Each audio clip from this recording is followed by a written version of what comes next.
Classical Energy presents Reimagine. Reimagine what, Edith? Nanti biar diterangin ya, Edith. Coba Reimagine. Last month you were here, yeah? Okay, so we're going to try this every month again ya, Pak Hilmi. Kami ucapkan juga terima kasih banyak pada Metro Energy yang senantiasa setia menggelar acara klasik, dan juga kepada Edith yang setia mengkoreografikan apa yang mau dipentaskan dan selalu membawa kawan-kawannya baik lokal maupun asing yang pokoknya kelas 1 ya, harus paling nggak sepadan atau lebih dari Edith. Karena kalau nggak di sini saya nggak bermutu. Anyway, thank you for all for coming. Ini memang macet luar biasa. Kita mulai 10 menit lebih terlambat, tapi walaupun masih banyak yang belum datang, nanti biar mereka bisa menyusul. Tapi sebelum kita mulai, rasanya kalau memperkenalkan Edith tiap bulan, rasanya lama-lama bosan ya. But let me tell you, at this point in her life, Edith sekarang sedang melakukan sesuatu yang saya anggap luar biasa. Saking inginnya dia tuh, pokoknya orang-orang di sini di Indonesia kalau mau main piano harus bisa bagus. Dia sudah menggelar sertifikasi guru, angkatan pertama udah mau lulus. Kapan? Agustus. For how long was the course? 6 months. Jadi berkat Edith dan kawan-kawan yang mengajar, diharapkan batch pertama ini 16 orang ya, 16 orang guru. Kalau satu guru aja muridnya 20, kita udah punya 320 potensial pianis yang luar biasa. Tangan buat Edith. Kalau yang lain bisa dibaca di program itu. Jessica yang nama panggilan nama sayanya JJ, malam ini hampir pakai baju flamenco karena kayaknya malam ini lagu-lagunya akan berflamenco ya. Jessica selama ini sering kali berpasangan dengan Edith, dan saya paling suka kok mendengarkan mereka berdua. Edith on piano, Jessica on vocals, dan sebagai penyanyi klasik dia juga bisa bernyanyi. You also can sing musicals. Kalau orang musical nggak bisa nyanyi klasik, tapi kalau JJ ya lah. Dan dia sekarang sudah tergabung, kalau kita baca sebentar lagi bakal pentas ya 1 Agustus bersama orkestranya Arifin Utawa. Dan dia sendiri pun juga mengajar. Sama passionnya sama Edith, pokoknya ingin mengembangkan komunitas klasik seluas mungkin di Indonesia, dan moga-moga penyanyi-penyanyi sopran dan lain-lain juga akan berkembang semakin banyak untuk klasik. Oke, saya tidak akan berpanjang-panjang lagi. Sambil menunggu yang lain, nggak apa-apa nyusul. Saya persilahkan Edith, please introduce your new.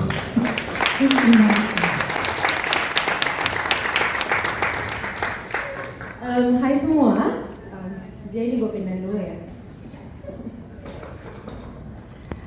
Jadi ketika pertama kali mau bikin program ini, seperti biasa ya gitu loh, maksudnya biasanya korespondensinya memang sama Tante Sri gitu.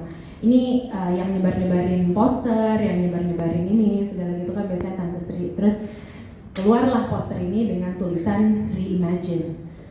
Apaan sih gitu kan, ditanyain sama yang sebelah sana. Ini apaan? Kata gitu. Kok lucu? Kata gitu. And then actually it's that idea bahwa classical music is alive, and it's alive regardless of when you experience it. Poinnya apa? Karena itu kan kalau kita tulis re terus ada titik 2-nya tuh, kayak email kan, kayak email di reply gitu maksudnya. So it is a reply. Every single composer that we know today replies on something that comes before them. Mereka ngambil tradisi itu, and then mereka mereply. They make something out of it. Ya kan? Itu kan datangnya dari tradisi. Nah tapi during the reply is not always hi how are you, jawabannya I'm good thank you gitu. Itu kan udah cuma gitu doang. Tapi kadang-kadang yang di sini itu mereka kayak apalagi ya yang bisa ditambahin, apalagi ya yang bisa maksudnya di reimagine. what is it in my imagination that can add towards what comes before me.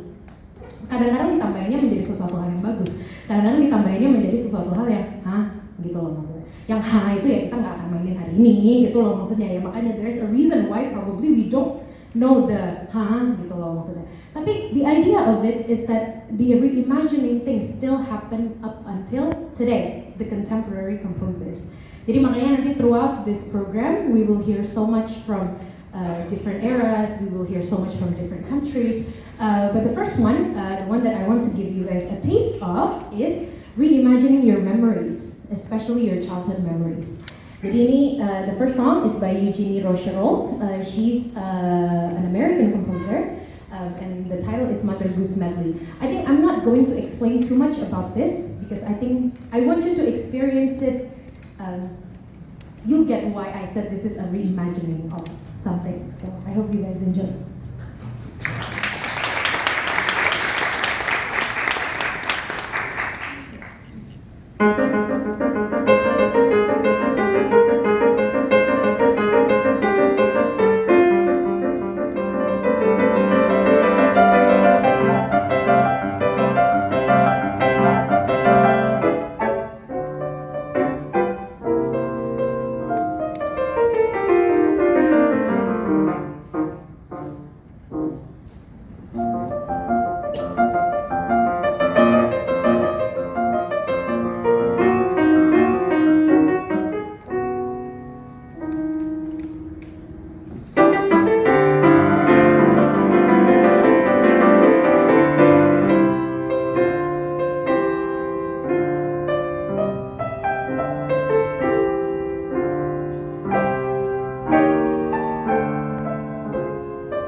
Oke, kebayang kan reimaginingnya kayak apa? Kebayang dong ya.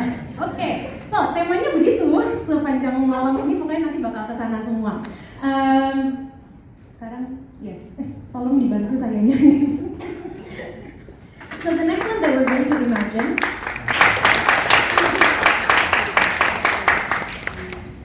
So the next one that we're going to imagine is words. Jadi ada zamannya, actually ini dimulai dari Schubert, makanya kenapa kita mulainya dengan Schubert. Schubert is a romantic composer, and then there is this one particular genre that everybody knows. Schubert itu sangat amat terkenal menciptakan lieder namanya. Lieder itu adalah memang song and then accompanied by a singer accompanied by a piano. Nah ini yang biasanya dulu jarang, karena kalau singer itu biasanya mainnya misalnya diiringin sama orkestra, di opera gitu misalnya. Jadi ini adalah genre yang termasuk baru gitu istilahnya.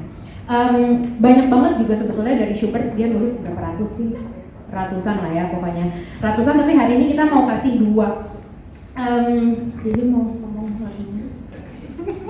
Thank you. So the first songs yang akan saya bawakan judulnya Nachtviolen. So Nachtviolen itu bunga kecil di padang rumput yang warnanya ungu. So basically this song represent symbol of faithfulness and modesty.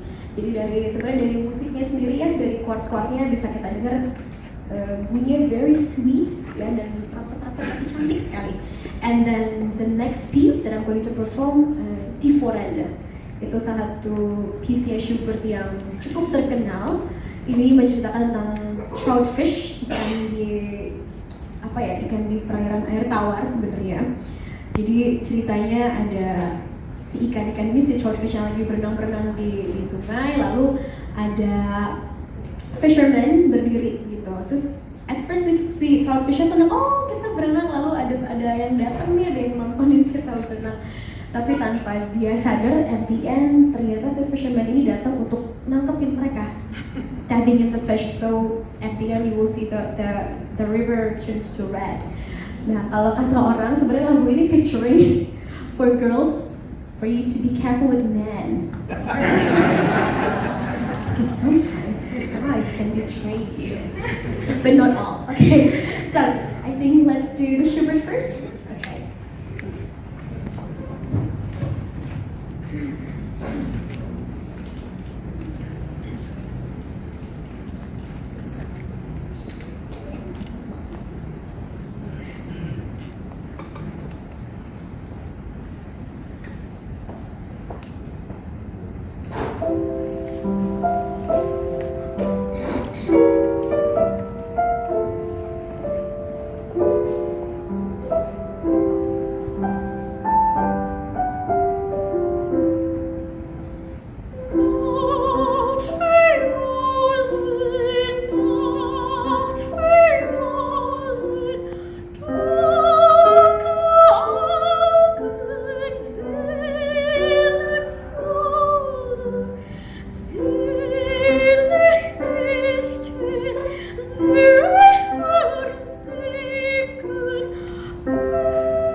The next piece that I'm going to perform, judulnya adalah Love's Philosophy.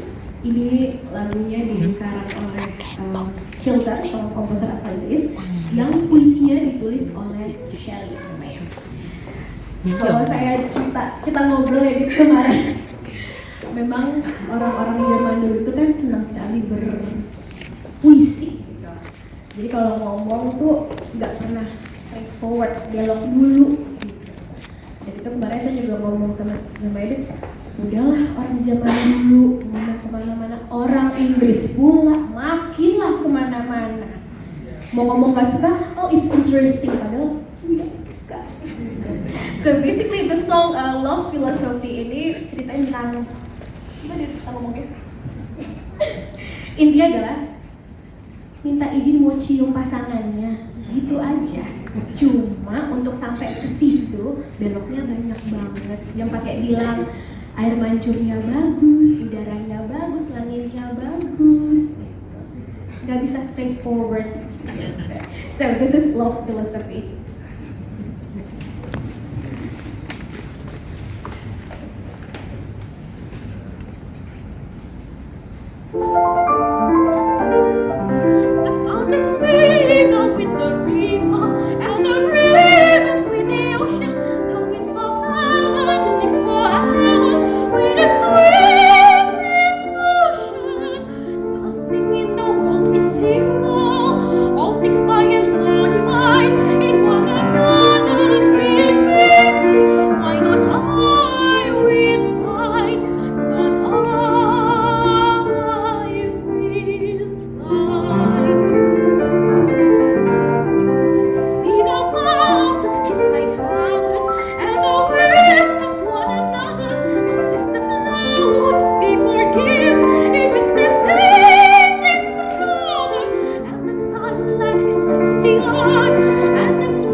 the fountain kiss the river, kalau the mountain kiss the sky, kok kita nggak kiss gitu loh maksudnya. Kira-kira kurang lebih kayak gitu loh maksudnya.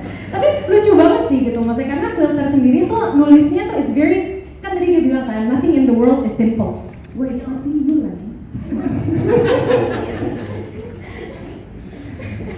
Terus udah gitu, jadi nothing in the world is single gitu loh maksudnya. Jadi itu juga sama kan, maksudnya dari sisi pianonya juga sendiri gitu. It's very complicated.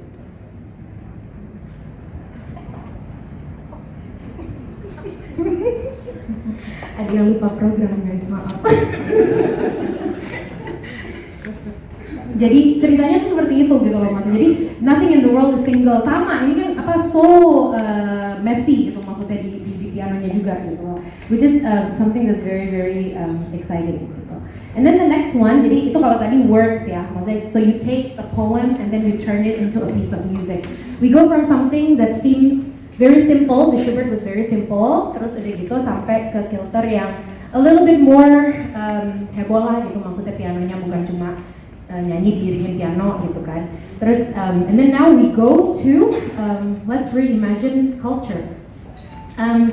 Ini sebetulnya lucu karena JJ ngerjain saya poinnya, karena dia pengen banget nyanyi lagu ini, lagu-lagu ini, tapi terus udah gitu ya udah deh kita jadi bikin recital out of it.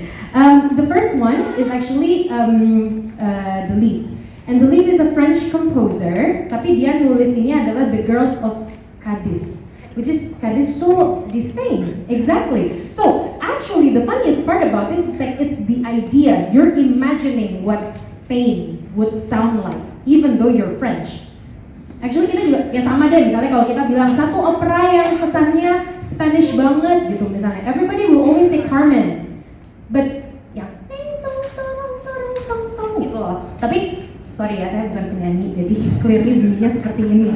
Tapi nah itu kan gitu loh maksudnya, tapi Carmen was actually written by Bizet, who is French. Exactly. Jadi this idea of reimagining culture. Nah, the same thing with the Delibes, and then tapi nantinya ini reply-nya, jadi ini si Delibes nih orang Prancis sudah nulis tentang Spain, and then reply-nya adalah the next one on the program, which is actually saya juga nggak berani ngomong nama komposernya karena takut nge-bicara salah gitu loh maksudnya. Coba tolong yang nyanyi aja. It's pronounced Xavier Montesalvage. That's why she's the singer, gitu kan. Nah, jadi ini adalah he's a Spanish composer, and he's writing these pieces in Spanish. Jadi kalau yang The Girls from Cadiz is still written in French, even though it's supposed to be Spanish. Tapi kalau yang the Spanish is actually is sung in Spanish, itu nomor satu. Dan yang nomor dua adalah actually ini Spanishnya juga bukan Spanish pure Spanish, because he was writing this in 1945, which is way in the 20th century, and also on top of it, dia ngambil banyak poet-poet dari Creole, so that's like in the Caribbean. Jadi kayak Cuban segala ini tuh, dan it's actually also written, ya seru juga sih ya kalau misalnya JJ kemarin udah baca paper soalnya, jadi JJ yang cerita. So kalau Le Fille de Cadix itu cerita tentang, aku pindah ke tengah dulu ya sekarang. Le Fille de Cadix cerita tentang perempuan, she's a very beautiful woman, cantik banget segala macam, tapi unfortunately, mungkin Tuhan itu adil ya, kadang-kadang ada orang cantik tapi bolot. Dia tuh nggak tahu kalau dia tuh lagi digoda sama orang, dan kamu tuh cantik. Aku ya gitu orangnya, gitu.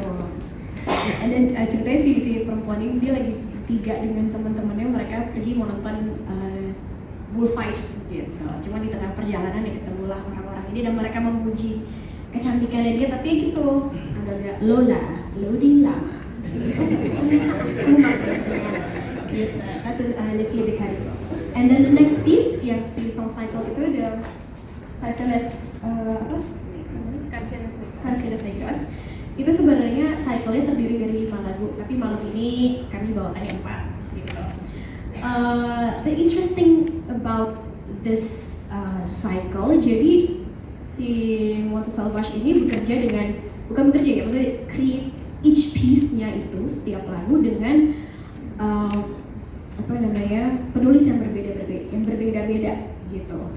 Dan backgroundnya pun juga beda-beda. Ada yang penulis juga editorial majalah, ada yang macam-macam deh gitu. Dan lagu yang pertama itu menceritakan tentang peralihan pemerintahan ya dari USA to Spain to US in Cuba. And the next songs itu iramanya lebih meriah, sedikit lebih cantik. Itu tentang gadis, a Creole girl gitu yang memakai baju putih gitu, lalu dikasih tahu you're so beautiful and everything, so please take care of your body, take care of yourself. Lalu lagu yang keempat itu sebenarnya lullaby, dan ini cukup terkenal gitu, jadi sudah banyak di remake with another instrument ya gitu, tentang ini Nina Bobo lah gitu. Nanti kita akan dengar kata-kata ningge itu kalau bahasa Cuban, kalau nggak salah ya it's a lullaby gitu, Nina Bobo. And then the last one, ini yang paling seru. Ini it's more into lebih ritmik lagunya gitu. Ya, langsung aja kita mulai. So this is yang pertama Lift Your Cadix, and then the cycle Panigoro.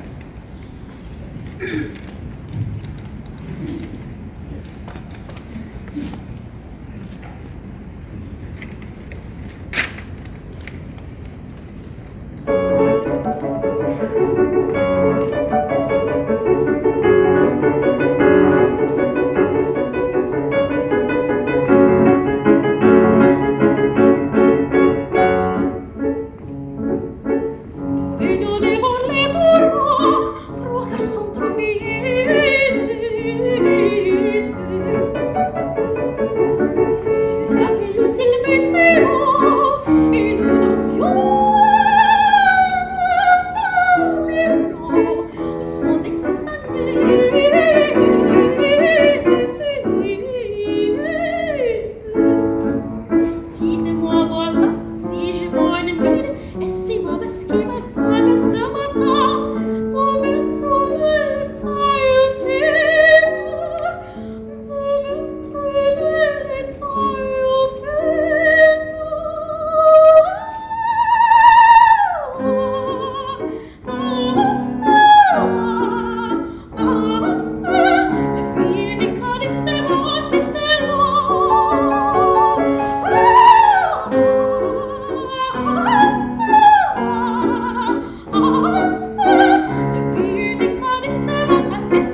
buat yang udah sering datang ke sini, biasanya nggak pernah lihat saya bawa kepiakan kan. Itu kalau misalnya dari pakai iPad nggak buruk. Udah keseringan latihan terus kebanyakan failnya gitu. Jadi kayaknya memang harus di print gitu. But I hope that you enjoyed that. It's something yang memang berbeda ya gitu. Dan to be honest adalah the funniest part about this is that before she brought these songs to me, saya juga nggak tahu actually itu komposer siapa gitu maksudnya. Jadi by doing this we're always learning kan gitu maksudnya. There's always something new, there's always something to discover, which is really really exciting. So that was culture. So I hope you enjoy that. It was reimagining culture. And then the next one we're reimagining limitations. Ini juga tadi saya dikritik gitu sama Tante Sri. Ini apa kan ini apa? Tapi the idea of it is that limitations as us from a pianist perspective. Jadi untuk teman-teman yang mungkin pernah belajar piano atau tahu gitu loh maksudnya, there's this thing called etude. Etude itu sebetulnya poinnya adalah latihan jari gitu loh maksudnya. Jadi bukan sesuatu yang dianggap sebagai sesuatu yang wah, sesuatu yang ini gitu loh maksudnya. Kalau dulu modelnya etude itu kayak mungkin teman-teman yang pernah main piano mungkin tahu Duvernoy, Czerny, Lemoine gitu-gitu tuh. Yang bunyinya rata-rata semuanya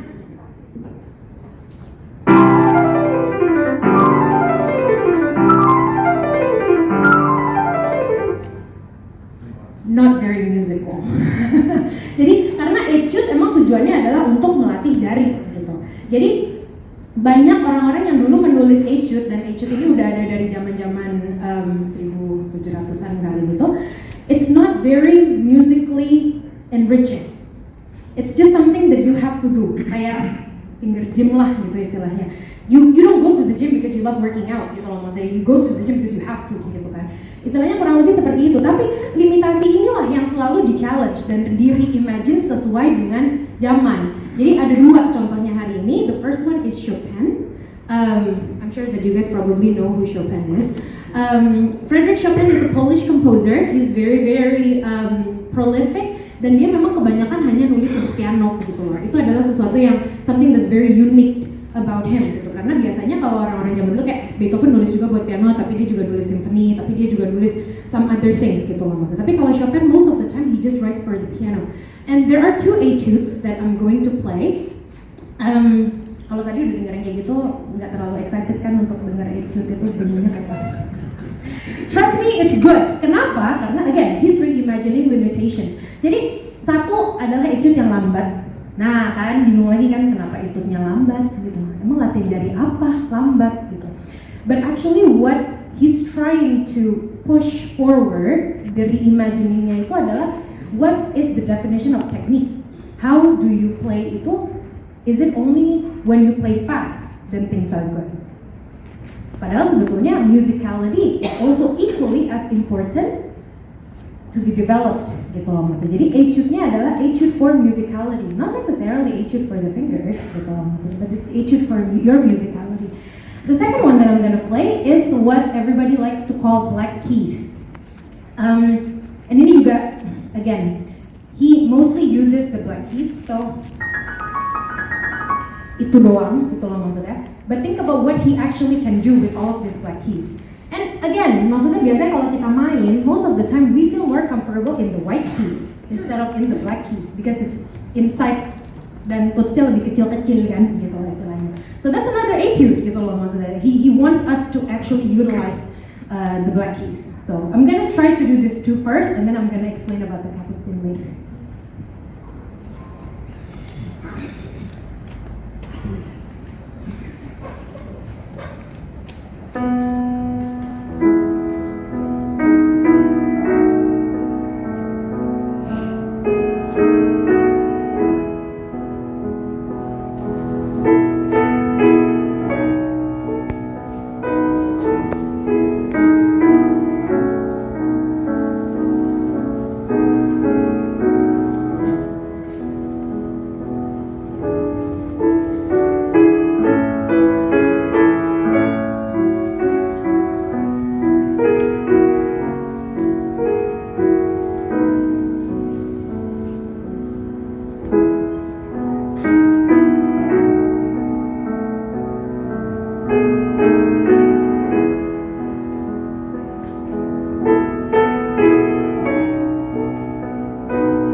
say more interesting than the journey that I played earlier, right?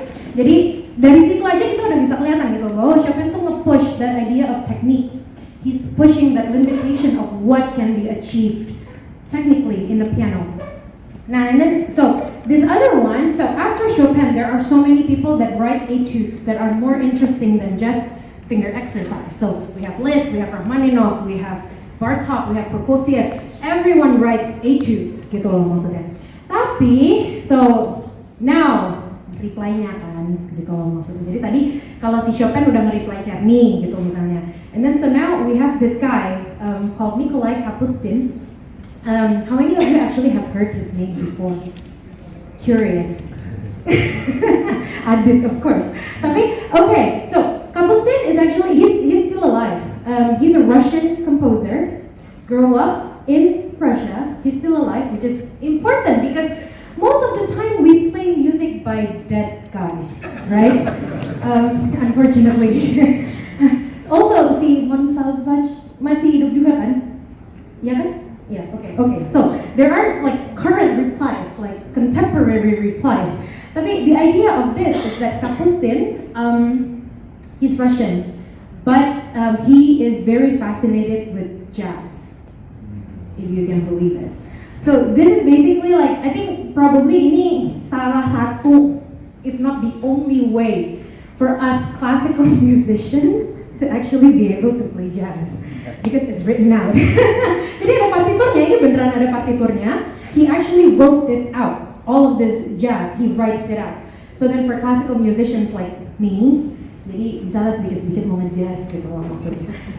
The funniest part about this is that he titled his set, so he wrote 8 or 9 concert etudes, and he titled it Concert Etudes, as in like it is meant to be played in public. Usually etudes is just exercise. You don't exercise in public, right?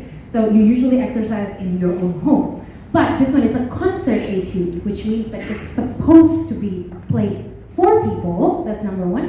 And then the funniest part is that he titled this prelude, which is, kalau ini juga, it's an homage, I think, partly to the Baroque style, which is the Baroque tuh kayak kalau kita ngomongin Bach segala gitu. Karena dia tuh jadi ada prelude, ada ini, ada ono, ada apa, terus begitu tiba-tiba ada finalenya di belakang.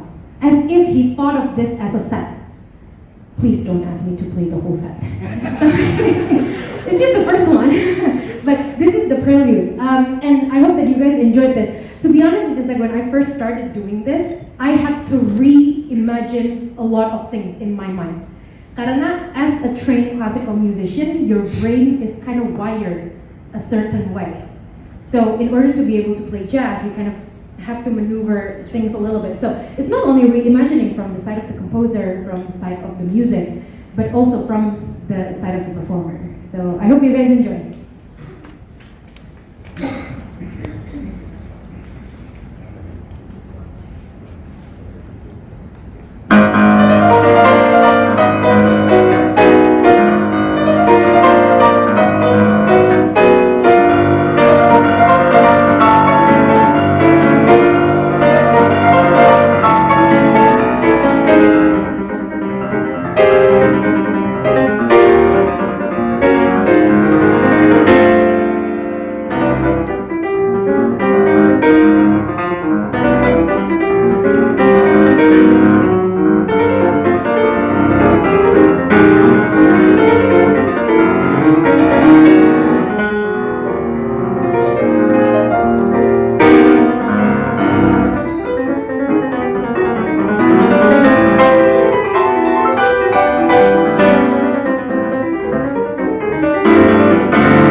it wasn't really fun. Tapi yeah, it was good. You. So to cap off the night, ini bergesernya actually bagus sih ya. Soalnya, so I don't know if any of you have heard this thing called the Girl in 14G song before. Ada yang pernah denger gak sih? Tadi. Doesn't count.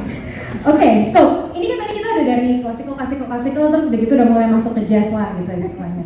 So the funniest part is that when we were trying to figure out what to conclude the night with, this comes to mind, and then I think this is the idea of reimagining genre.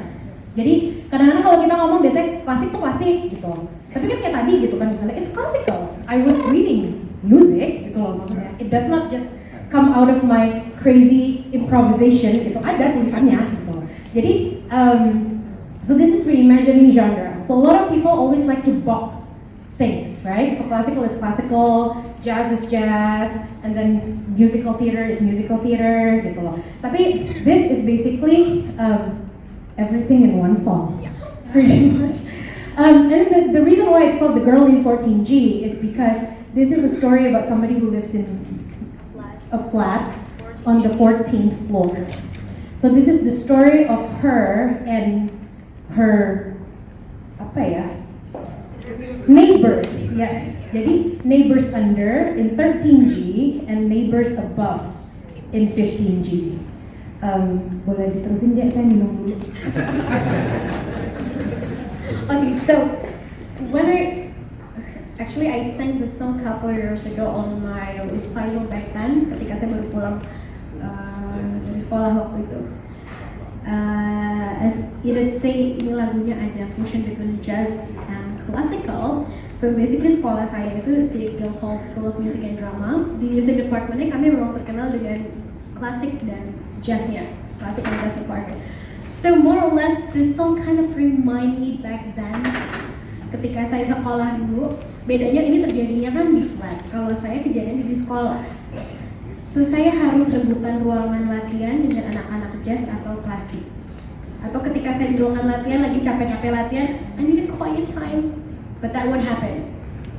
Never, karena semua orang practice really hard. So basically, the song is very fun, but it's very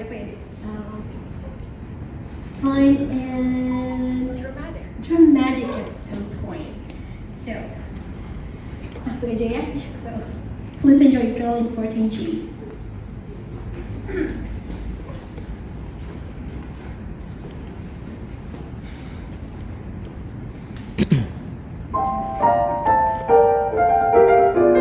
Just moved into 14G, so cozy, calm, and peaceful. Heaven for a mouse like me, with quiet, idly-school pets are bent, parties too, and no solicitation. Window seat with garden view, a perfect nook to read a book. I'm lost in my Jane Austen when I hear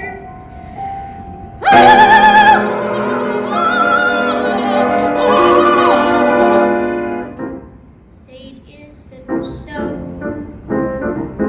not the flat below, blowing down from 13G, a reveille, a matinee of some cantata, wet string and traviata.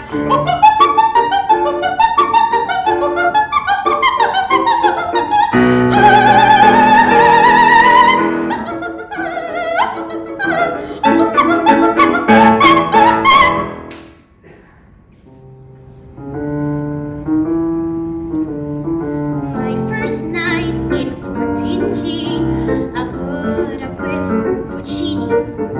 I brew myself a cup of tea, crochet until she's spinning.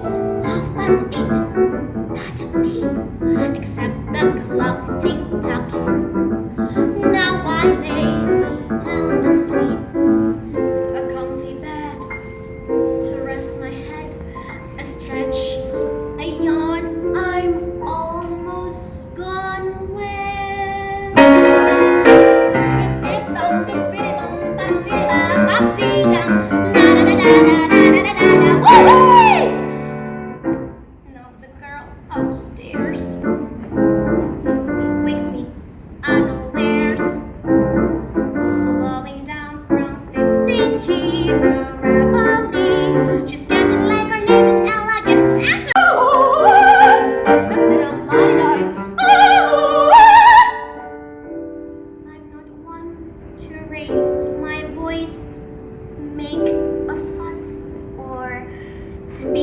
mind, but might I query, could you kindly, would you mind if,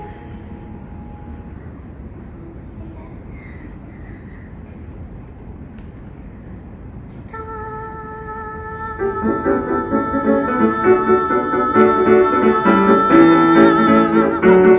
This feels good. Stop!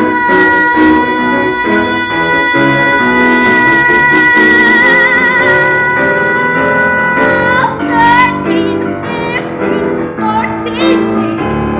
A ghost, a lively trio. Now three-part harmony. Only all night we're singing. Ask him not to define it.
Okay, so that was the girl in 14G. It was really, really fun, and it's really fun because she can sing everything.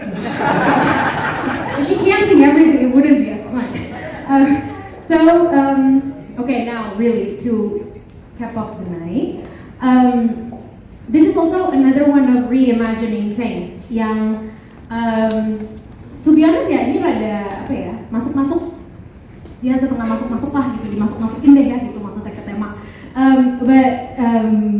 We're doing something from an opera actually this time, and so this is a Romeo and Juliet by Charles Gounod, and she's singing the part of Juliet, young Juliet. The funniest part about this aria, I guess, is that the Juliet is French because it's Gounod. Padahal kan kalau kita tahu di ceritanya Shakespeare, it's actually they're Italian gitu kan. Tapi this one is the Juliet speaks French. So that's one, and then the second one is that it's written in the style of a waltz, which is not very common to be sung. Karena usually the waltz is usually for dancing, so it's usually just instrumental. So this is another one of like reimagining different genre, kind of like fusing it together to create something that's new, something that's a little bit more exciting. But anyway, so I hope that you guys have enjoyed tonight. We certainly have enjoyed trying to put this program together. Thank you again, Om Hilmi, for hosting us.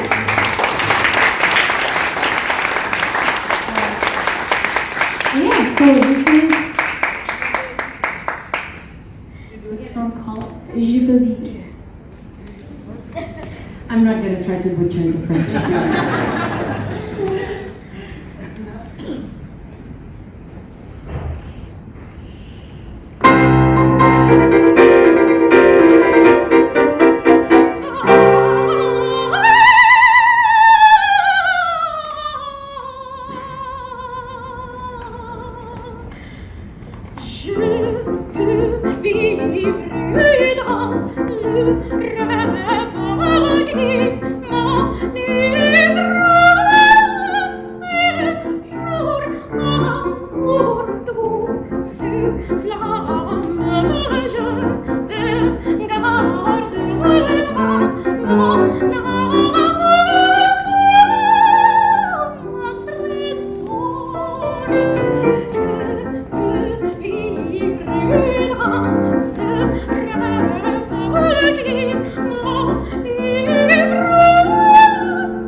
Terlalu sehati. One question, how long did it take for you to practice the songs that she told you to practice? 3 days. That's Edith for you. About 3 days. And the jazz and classic for the classic jazz? That was 3 days. That took a little long. Kan taunya ada konser ini kan setelah konser yang kemarin. I know. So what do we have for August, Pak Henry? Karena Agustus kok kayak banyak 17-an segala macam, kita kebagian tanggal berapa ya? Dan siapa? So we will hear from you.